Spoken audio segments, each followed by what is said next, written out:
আসসালামু আলাইকুম, কেমন আছেন সবাই? আশা করি সবাই ভালো আছেন। তো জীবন থেকে নেয়া এপিসোডের আজকে তৃতীয় পর্ব। আজকের পর্বে থার্ড পার্সনের কারণে ভেঙে যাওয়া একটা গল্প শেয়ার করব। আশা করি আপনাদের ভালো লাগবে। গল্পটা পাঠিয়েছে কক্সবাজার থেকে রহিম নামের এক ভাই। তো চলুন দেরি না করে গল্পটা শুরু করা যাক। আমি রহিম, ওর সাথে আমার রিলেশন ছিল 5 বছরের, কিন্তু আফসোস আমি একটা বারের জন্য তার নিখুঁত অভিনয়টা ধরতে পারিনি। আমি নিম্ন মধ্যবিত্ত পরিবারের ছেলে, লেখাপড়া তেমন করিনি, কাজ করি। সময়টা ছিল 2018 সাল। গ্রামের স্কুলে আমাদের পাশের এলাকার একটা মেয়ে পড়তো, নাম জানি না, তবে খোঁজ নিয়ে শুনি সে ক্লাস 8-এ পড়ে। প্রতিদিন স্কুলে যেত আর আমি দাঁড়িয়ে দাঁড়িয়ে দেখতাম। দেখতে দেখতে ভালো লেগে যায়, তাই প্রতিদিন নিয়ম করে ওই স্কুল থেকে আসার সময় দাঁড়িয়ে থাকতাম তাকে দেখার জন্য, কিছু বলতাম না। এভাবেই অনেকদিন চলে যায়। একটা সময় মেয়েটা বুঝতে পারে যে আমার ওকে ভালো লাগে, কিন্তু আমার তাকে বলার সাহস হয়নি।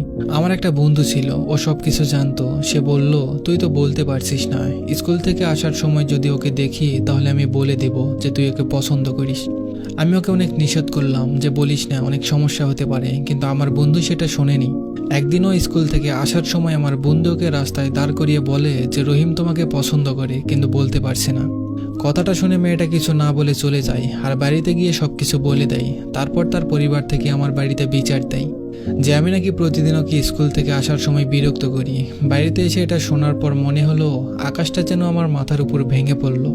বাড়ি থেকে অনেক কথা শুনলাম, অনেক কষ্ট লাগলো, কাউকে কিছু বললাম না, সবকিছু সহ্য করে গেলাম।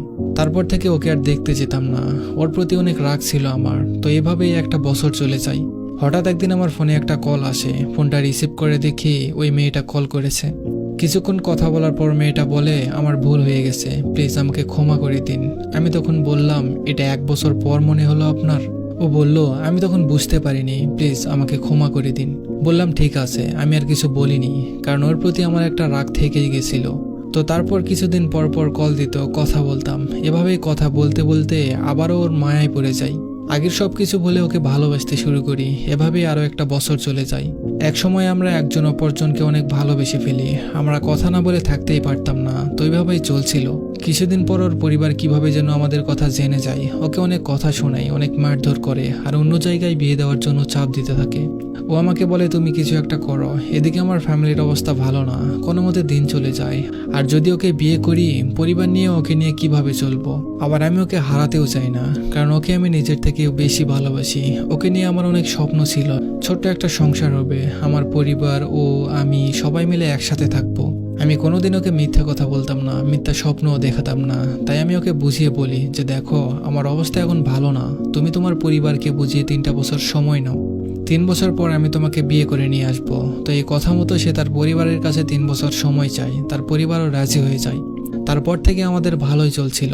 প্রতিদিন কথা বলতাম, আর স্কুলে যাওয়া আসার সময় রাস্তায় দাঁড়িয়ে তাকে দেখতাম। মাঝে মাঝে ওর সাথে আমার ঝগড়া হতো, আবার সবকিছু ঠিকও হয়ে যেত।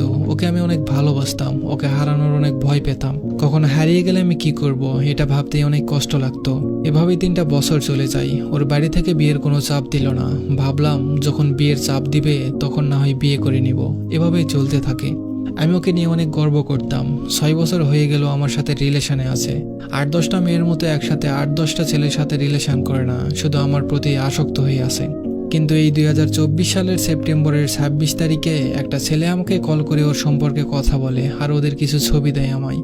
আমি ছবিগুলো দেখে নিজের চোখে যেন বিশ্বাস করতে পারছিলাম না, ঠিকমতো দাঁড়াতে পর্যন্ত পারছিলাম না আমি।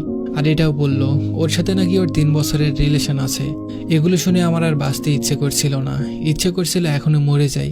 একটা মেয়ে আমার সাথে রিলেশন থাকাকালীন আরেকটা ছেলের সাথে রিলেশনে গেছে, তাও আবার 3 বছর ধরে আছে, কিন্তু আমি কিছুই জানি না। আমাদের রিলেশনের এতগুলো বছরে একটু একটু করে সন্দেহ করলেও কোনোদিন কিছু বলিনি। অনেক বিশ্বাস ছিল, প্রথম ভালোবাসা তো, তাই অনেক বিশ্বাস করতাম।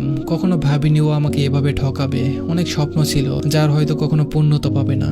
শেষ পর্যন্ত আমি বুঝতে পারলাম নারী কখনো এক পুরুষে আসক্ত হয়ে থাকতে পারে না। নিজের জীবনের চেয়েও বেশি বিশ্বাস করতাম যাকে, সেই এখন আমার বিশ্বাস ভাঙার কারণ। ওর সাথে আর আমার কোনো যোগাযোগ নেই, হয়তো আর কখনো হবেও না।